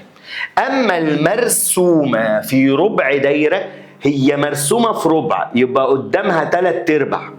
كم ربع؟ 3/4. 3/4 دول يعني ايه؟ يعني 270. هي نصهم تطلع كام؟ 135. فلو مرسومه في ربع دايره 135 تحصر ربع دايره 45. سؤال لطيف بيجي في الامتحانات كتير على هيئه اخطر. نيجي بقى لعمهم واللي حارق دمهم، الشكل الرباعي الدائري. شكل الرباعي الدائري يا حبيبي هي عباره عن 4 نقط لشكل محطوطين على الدايره. فالاربع نقط ادام على الدايره يسمى الشكل ايه؟ رباعي دائري. حلو الكلام يا صديقي. طيب قال لك خواصه ايه؟ واثبته ازاي؟ خواصه هي اثباته. بيقول لك لو عندك زاويتان متساويتان في القياس ومرسومتان على قاعده واحده. يعني ايه؟ تعالى كده اعلمك حاجه. خد كل ضلع، يعني ب ج ده مش ضلع؟ ابدا بقى روح للرؤوس، قول لي ب حاجه ج، هتقول لي جدع ها ب ا ج، والتاني ها ب د ج. ادام دول مرسومين على قاعده واحده يبقى اذا هذا الشكل رباعي دائري. ولو انا قلت لك ان هو رباعي دائري اي زاويتين بيبصوا على نفس القاعده متساويين. خلاص؟ طب ايه تاني؟ قال لي كل زاويتان متقابلتان مجموعهم 180. كل زاويتان متقابلتان مجموعهم كام؟ 180. يبقى لو اثبتت ان س زائد ص ب 180 يبقى الشكل ده رباعي دائري. طب ب زائد د ب 180 يبقى الشكل رباعي دائري. طب انا لو اديته لك رباعي دائري وقلت لك ان الزاويه دي ب 100 هتقول لي دي ب 80. قلت لك الزاويه دي ب 70 يبقى دي ب 110. تمام؟ نيجي لاخر واحده في خواصه واثباته. قال لك لو في زاويه خارجه يا جماعه عشان ناس كتير بتتلخبط. انا مثلا هعمل شكل كده. خلاص؟ دي اسمها زاويه خارجه لان الضلع ده على امتداده. لكن ما اجيش اعمل لك شكل كده واروح اعمل لك ده كده.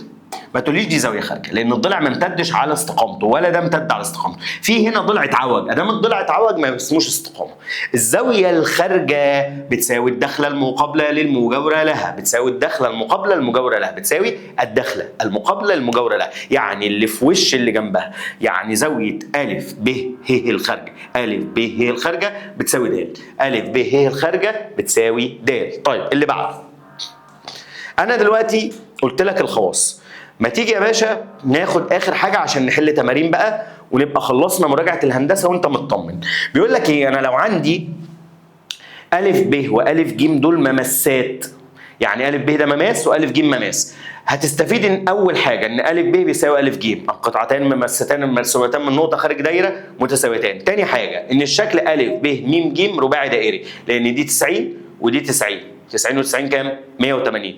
تالت حاجه ان ا م ده بينصف ا وينصف م، نصف ا وينصف م. وبيعمل ايه تاني الراجل المجرم ده؟ قال لك ج ب دي اسمها وتر التماس. اسمها ايه؟ وتر التماس. القطعه دي اسمها وتر التماس. قال لك ا م عمودي على ج م وينصفه، عمودي على ج م وايه؟ وينصفه. حلو الكلام؟ يعني محور تماثل. طيب عندك مركز الدايره الداخله دي، ركز معايا بقى، هو نقطه تقاطع منصفات زواياها الداخله. ا ب ج ده مثلث، فانت عندك ا د دي قد ا واو قطعتان ممستان، وب د قد ب ه، وج ه بتساوي ج واو. كل دي اسمها قطع مماسه. قطع ايه؟ مماسه. يبقى القطعتان الممستان المرسومتان من نقطه خارج دايره متساويتان، وده اللي بيخلينا نحل لما يطلب مننا محيط هذا المثلث. طيب الحاجه الاخيره، بصوا يا شباب، انا لما اجي اقول لك هذا مماس وهذا وتر، الزاويه المحصوره بينهما تسمى زاويه ممسيه. اسمها زاويه يا جماعه؟ ممسيه. وقياس الزاويه الممسيه هو نص قياس القوس المقابل له. الزاويه الممسيه نص القوس المقابل، الزاويه الممسيه نص القوس المقابل. قال لي طيب ما هو الزاويه المحيطيه كمان يا مستر احمد نص القوس المقابل، يبقى اذا المحيطيه والممسيه بيساووا بعض. المحيطيه والممسيه متساويين ادام بيبصوا على نفس القوس، يشتركان في نفس القوس. طيب ده كلام كويس. قال لك بقى ما هو الشرط اللازم والكافي ليكون ا د ده ماشي مماس لدايره تمر برؤوس المثلث. انا لما بيجي يسالني السؤال ده باجي حوالين المثلث وارسم كده دايره منقطه بقى، تطلع دايره، تطلع بطيخه، تطلع زي ما تطلع، واثبت له ان الزاويه اللي بره قد الزاويه اللي جوه اللي بيبصوا في نفس الاتجاه. لو اثبتت ان الزاويتين دول بيساووا بعض، زاويه واحد بتساوي 2، يبقى اذا لو رسمت دايره سيكون هذا الضلع مماس. ده المقصود بيها. خلاص ده المقصود ان امتى يكون مماس. طيب قال لك برضو انت عايز ده مثلث اهو، هرسم اهو اهو شايف كده؟ ادي الدايره، في زاويه جوه بتبص تحت، والزاويه دي بتبص على القوس ا ج اللي هو الوتر يعني، تمام؟ يبقى انا كده لو ثبتت ان الزاويه 1 بتساوي الزاويه 2، يبقى اذا ا د ده مماس. خلاص؟ فسيادتك هل هنا لو برضو رسمت كده دايره واثبتت ان ده زاويه 1 بتساوي 2، يبقى اذا ده ايه؟ مماس. دي الاشكال اللي يجي يقول لك اثبت ان ا ده المماس، فسيادتك بتبقى فاهم انت بتعمل ايه. طيب انواع الزوايا قلنا ايه؟ هنلخص بقى الكلام. انواع الزوايا قلنا ايه؟ مركزيه بتساوي قوس، محيطيه نص القوس، طيب ممسيه نص القوس، زاويه لا ممسيه والمحيطيه القوس اللي قدامها زائد اللي وراها على الاثنين ادام جوه. طيب زاويه بره يبقى القوس الكبير ناقص القوس الصغير على الاثنين. يبقى انا كده علمتك انواع الزوايا، انواع الايه؟ الزوايا. طيب لقيت قطر يبقى الزاويه اللي مرسوم عليه بكام؟ ب 90. طب العكس يا شباب، لو انا جيت قلت لك مثلا رحت راسم لك شكل رباعي كده، قلت لك هذه الزاويه ب 90 درجه،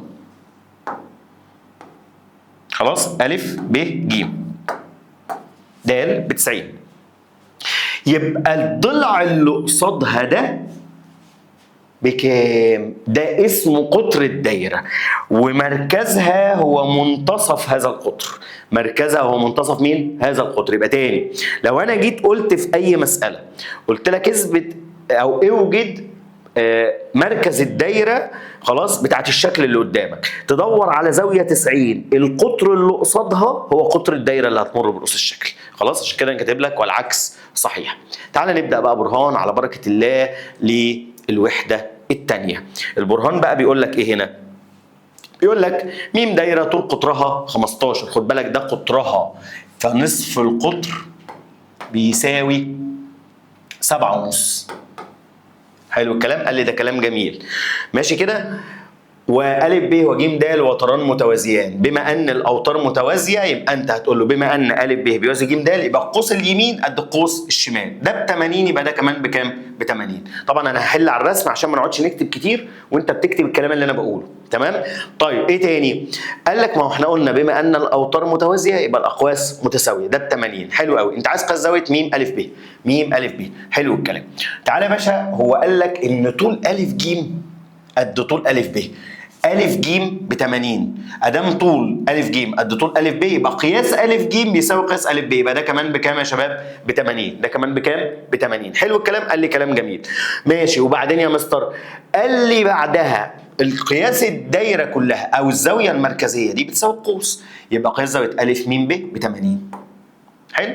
كلام جميل. وبما ان م أ يساوي م ب انصاف اقطار، يبقى اذا زاوية أ بتساوي زاوية ب. هتقول لي 180 ناقص 80 على الاتنين فهتطلع ب 50. يبقى الزاوية دي ب 50 والزاوية دي ب 50. وهو ده اللي هو طالبه منك. المطلوب الثاني عايز طول القوس ج د. هقول له بص يا باشا واحدة واحدة كده. أولا قياس القوس ج د ده هنقول 360 ناقص 80 في 3، بدل ما اكتب 80 في 80 في زائد 80 زائد 80 هيطلع ب 120. هيطلع بكام؟ ب 120. طيب المستر قال لنا لو انت عايز تجيب طول القوس، عايز تجيب ايه؟ طول القوس.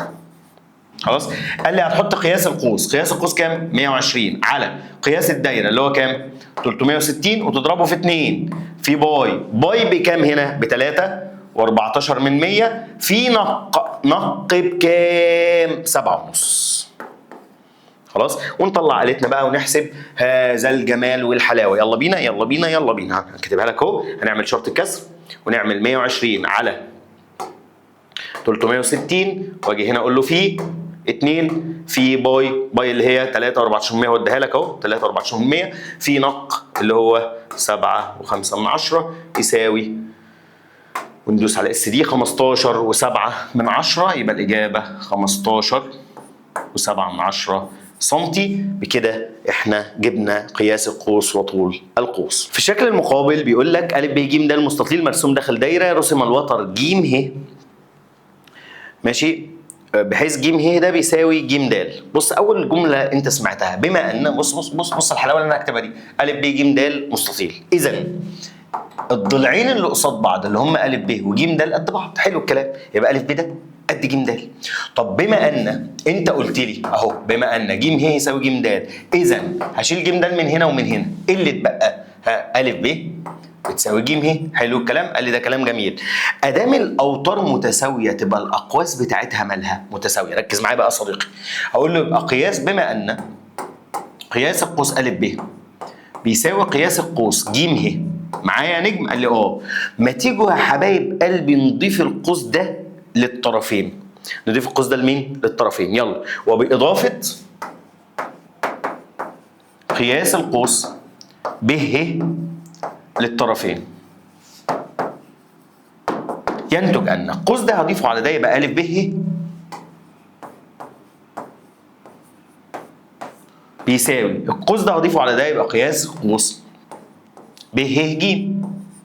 حلو الكلام. قال لي ده كلام جميل. ماشي. طيب ادام القوس أ ب ه ده مش ده وتره اسمه ايه؟ أ ه. طيب والقوسين دول اللي هو ب ه ج الوتر بتاعه اسمه ايه من اوله لاخره؟ بدايه الوتر بدايه القوس ونهايه القوس ب ج. طب قول لي كده، بص على المساله كده بالله عليك وقول لي هو عايز ايه؟ عايز يثبت ان أ ه بيساوي ب ج. قول لي يا مستر انا ما بفهمهاش كده، انا لازم اقعد اعقد نفسي. لا انا عايزك تفهمها كده. تعال نبص على اللي بعدها. دلوقتي بقول لك أ ب قطر. عرفت ان أ ب قطر دي مستر احمد قال لي ايه؟ يالا قال لي ان اللي تحت ده كله 180. يبقى بما ان بص الجمال بما ان أ ب قطر اذا قياس القوس اللي تحت اللي هو أ ج ب بتساوي 180 درجه نص الدايره. حلو الكلام. بما ان الثلاث اقواس دول بيساووا بعض اذا كل قوس منهم 180 على 3 بيساوي 180 على 3 بيساوي 60. يبقى القوس ده ب 60 القوس ده ب 60 القوس ده ب 60. طيب انت عايز ايه؟ عايز قياس زاويه ج م د. ج م د المركزيه بتساوي القوس المقابل تبقى ب 60. عايز ج ه د.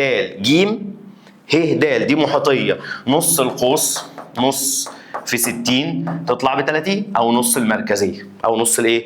المركزيه. اسئله واضحه سهله بسيطه. اللي بعده تعالى بقى للجمال اللي قدامك ده، بيقول لك ايه؟ ان الزاويه دي 115. ركزوا معايا يا جماعه.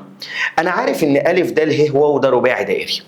بما ان ا د ه واو رباعي دائري، يا مستر ما قاليش ما الاربع رؤوس على الدايره، مش لازم اقول لك الاربعه على الدايره. ا د ه واو ده ماله؟ رباعي دائري. اذا قياس زاويه ا بتساوي 180 ناقص 115 هتطلع ب 65، يبقى الزاويه دي ب 65. حلو الكلام؟ قال لي كلام جميل. طيب زاويه د م واو، د م واو دي زاويه مركزيه، هقول له بما ان قياس زاويه ا المحيطيه بتساوي 65، اذا قياس زاويه د م واو المركزيه هتساوي 2 في 65 هتطلع ب 130 درجة. حلو الكلام؟ قال لي ده كلام جميل. يبقى المسائل دي سهلة يا جماعة، بسيطة قوي انك تحلها. خش على اللي بعده. بص يا باشا، في شكل المقابل ا ب ده قطر. بما ان ا ب قطر، مستر احمد ولي قال لنا اول ما تشم قطر في المسألة يبقى قياس زاوية أ ج ب دي ب 90. يبقى إذا قياس زاوية أ ج ب، بص أنا ما بكملش قراءة المسألة، أنا باخد من المعطيات وأشتغل. طب بما أن أ ب ج د ده رباعي دائري، بما أن أ ب ج د رباعي دائري. حلو الكلام؟ إذا قياس الزاوية دي بكام؟ إذا قياس زاوية أ ب ج بتساوي 180 ناقص 110 هتطلع ب 70. أقول له هايل، يبقى الزاوية دي ب 70 يا وحوش. تمام؟ قال لي تمام.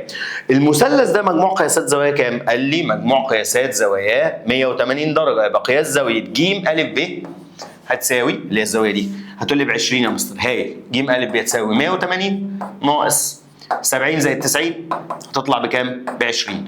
طيب وبعدين يا مستر اقول له اذا قياس القوس اللي انت عايزه اللي هو ده قد الزاويه المحيطيه، قياس القوس ج ب قد الزاويه المحيطيه مرتين يبقى ب 40 درجه. ده من الاسئله اللطيفه الظريفه. طيب خش على الحلاوه والطعامه اللي قدامك دي. في الجمال اللي قدامك ده بيقول لك ايه؟ بيقول لك والله بص يا باشا، انا دلوقتي عندي ده مماس، خلاص؟ ا ج ده مماس. ادام ا ج ده مماس يبقى م ا عمودي عليه، واحده واحده وانا بقول لك. بما ان ا ج مماس يبقى اذا م ا عمودي. طيب انا عندي م ب ب 6 يبقى م ا كمان ب 6. بقى الضلع ده كله يا شباب بكام؟ ب 12. الضلع ده كله بكام؟ ب 12. ده 9 وده 12، اجيب ج ب من فيثاغورس، يبقى ج ب من فيثاغورس هتساوي جذر 9 تربيع زائد 12 تربيع هتطلع ب 15. يبقى ده كله بكام؟ ب 15 سم. حلو الكلام؟ قال لي ده كلام جميل. انت عايز ايه؟ عايز ا د. اقول له بص هايل، ا ب ده قطر يبقى الزاويه دي بكام؟ ب 90. ا د ب بكام؟ ب 90. هايل. مش دي نظريه اقليدس؟ قال لي مستر احمد قال لك ايه؟ لما تيجي تجيب العمود تاخد الضلعين اللي حواليه، الشمسيه 9 في 12 على القاعده 15. خلاص كده؟ وتحسبها بقى بالآلة الحاسبة. يلا بينا. تعمل شرط الكسر، تكتب 9 في 12 على 15 وتطلع كام يا مستري؟ تطلع دوس على الاس دي 7.2 يبقى الاجابه 7.2 سم. من الاسئله اللطيفه الظريفه بنت الناس. اللي بعده ا ب ج مثلث مرسوم داخل دايره د ه يوازي ب ج. نقول له استنى، بما ان د ه يوازي ب ج يبقى د ب بتساوي ه ج، القوس قد القوس. ادام دول متوازيين يبقى القوس قد القوس. حلو. وبما ان د ب بيساوي ه ج اذا قياس زاويه د ا ب اللي هي دي بتساوي ج ا ه اللي هي دي. هايل. هل ده اللي هو عايزه؟ لا طبعا. تعالى بقى بص الجمال اللي جاي ده. تعالى نضيف الزاويه دي للي جنبها باضافه ب ا ج للي جنبها. خلاص؟ يبقى انهي زاويه؟ الزاويتين دول اجمعهم كده اسمه مين؟ اذا باضافه قياس زاويه ب ا ج للطرفين، اذا قياس زاويه د ا ج ودي دي روح كده ه ا ب، ه ا ايه؟ ب. يبقى هم دول الزاويتين اللي هم عايزهم. اللي بعده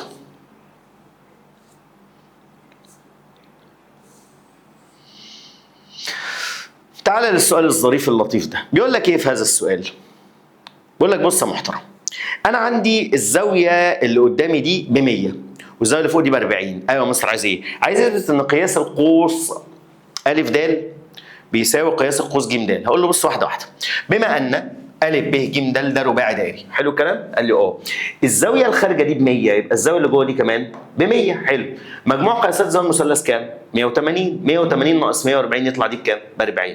بما ان قياس زاويه د ا ج بتساوي د ج ا، ادام الزوايا متساويه اذا الاقواس متساويه. ادام الزاويه متساويه اذا الاقواس ايه؟ متساويه. فركز يا صديقي وانت بتحل، الاسئله سهله ولطيفه.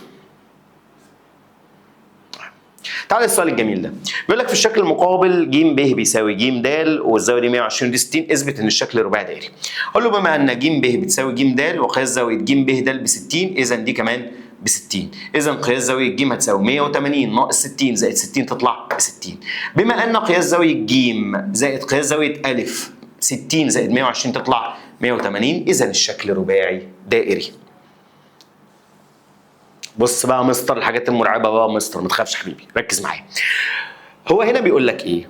بيقول لك ان اول جمله عندك فوق س منتصف ا ب، بما ان س منتصف ا ب يبقى م س ماله؟ عمودي. خلاص؟ وبما ان م ونون دائرتان متقاطعتان اذا م ن عمودي على د ه، يعني الزاويه ص دي بكام؟ ب 90. بما ان س زائد ص 90 و90 كام؟ 180، اذا الشكل ده رباعي دائري. انا يهمني بقى المطلوب الثالث ده، المطلوب الثاني ده مهم قوي. مش انت ثبتت ان الشكل رباعي دائري؟ هتقول لي وينتج ان انت عندك زاويه 90 صح؟ هو قال لك عايز مركز الدايره مره برؤوس الشكل. هقول له فين الزاويه 90 اهي. القطر بتاع الشكل اللي قصادها هو ده القطر بتاع الدايره اللي هتمر بيه. يعني لو رسمت دايره ده هيبقى قطر فيها. هقول له مركز الدايره المره برؤوس الشكل ج س م ص منتصف ج م. هنقول له ايه؟ ها؟ منتصف ج م. ودي من الاسئله الحلوه اللي بتيجي في الامتحانات. ماشي كده؟ الدنيا حلوه؟ ماشي، يعني مش هضيع وقتك وبحل يعني التمارين كلها بمنتهى البساطه. تعال نبص على السؤال اللي جاي. بيقول لك ا ب قطر. ا ب ايه؟ قطر. يبقى زاويه ا ج ب دي بكام؟ 90. بص المساله شكلها مرعب يا مستر، بس حلها بسيط. ا ب قطر يبقى زاويه ا ج ب ب 90 محيطيه مرسومه في نصف دائره. زاويه ا ج ه مرسومه على القاعده ا ه، وزاويه ا د ه مرسومه على القاعده ا ه. الزاويتين دول متساويتين كل واحده منهم ب 90 درجه، اذا الشكل ا ه د ج رباعي دائري. من الاسئله السهله البسيطه جدا، ركز وحلها تاني بايدك. طيب تعالى بص على السؤال اللي جاي ده. ج د مماس يوازي ا ب. خلاص؟ اثبت ان ا ج بيساوي ب ج. واحده واحده. بما ان ج د بيوازي ا ب، اذا قياس القوس ا ج بيساوي قياس القوس ا ب. وبما ان الاقواس متساويه ها؟ ايوه جدع، اذا الاوتار ج ا بيساوي ج ب. بس خلاص. قال لك المطلوب الثاني اوجد قياس زاويه ب. بما ان ا ب قطر يبقى الزاويه دي يا مستر احمد ايه؟ 90. طب ما انا لسه ثابت ان ده مثلث متساوي الساقين. 180 ناقص 90 على الاثنين تطلع دي بكام؟ 45. ودي بكام؟ ب 45. بسيطة سهلة. طيب اللي بعده. مسألة دي يا جماعة مهمة جدا جدا جدا. المسألة دي من الأسئلة اللي بتتكرر كتير قوي في الامتحانات ومحتاجة منك شوية مخ كده. أ ب وأ ج قطعتان ممستان للدائرة. بما أن أ ب وأ ج قطعتان ممستان إذا أ ب بتساوي أ ج. دي حاجة صعبة؟ لا. قياس زاوية أ ب 50 يبقى قياس زاوية أ ب ج بتساوي أ ج ب 180 ناقص 50 على الاثنين هتطلع ب 65. يبقى الزاوية دي ب 65 والزاوية دي ب 65. حلو الكلام. بما أن ب ج د ه رباعي دائري، ب ج د ه رباعي دائري، 180 ناقص 115 65. حلو قوي. بما ان زاويه ا ب ج الممسيه بتساوي زاويه ب ه ج المحيطيه يبقى دي كمان ب 65. ماشي؟ عايز ايه يا عم الحاج؟ قال لك اثبت ان ب ج ينصف زاويه ا ب ه. بما ان ا ب ج قياسها كام؟ 65 وه ب ج قياسها كام؟ 65 يبقى اذا ب ج ده منصف. طب المطلوب الثاني عايز ايه؟ عايز اثبت ان ج ب بتساوي ج ه. ج ب بتساوي ج ه. بما ان زاويه ب دي ب 65 وزاويه ه اللي هي ج ه ب 65 اذا ج ب بيساوي ج ه. خلاص؟ ده من الاسئله المهمه جدا جدا في الامتحانات، والاسئله دي بتيجي كتير جدا جدا في امتحانات الاعداديه. طيب نخش على اللي بعده. السؤال اللي بعده بقى سؤال جميل قوي ختامها مسك. بيقول لك ا ب ج مثلث فيه ا ج ب4 والزاويه دي ب60 والضلع ب ج ده ب8.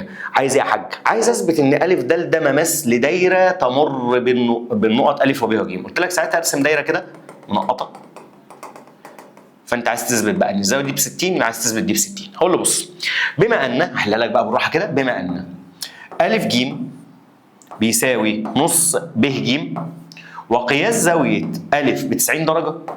مش فاكرين الضلع المقابل للزاويه 30 نص الوتر؟ قال لي اه. اقول له اذا قياس زاويه ب بتساوي 30 درجه. يبقى الزاويه دي بكام؟ ب 30. حلو الكلام؟ قال لي كلام جميل. تعالى يا باشا خش بقى جوه المثلث. قياس زاويه ج هتساوي ايه؟ في المثلث ا ب ج قياس زاويه ج هتساوي 180 ناقص 90 زائد 30 هتطلع ب 60. تطلع بكام؟ ب 60. بما ان قياس زاويه د ا ب بتساوي قياس زاويه ج بتساوي 60 درجه، اذا ا د ده مماس. ا د مماس للدائره الماره بالنقط ا وب وج او برؤوس المثلث ا ب ج. اثبتت لك كده نظريه وعكس النظريه، وعملنا كل المراجعه على كل فكره في منهج الهندسه. ناقص لك جزء الاخطر، ذاكره كويس، وهنزل لك فيديوهات لحلول مسائل الاخطر من امتحانات مجمعه ان شاء الله. يا رب اكون وفقت في عرض الافكار المختلفه لشرح منهج الهندسه. بالتوفيق يا حبايبي جميعا، والسلام عليكم ورحمه الله وبركاته.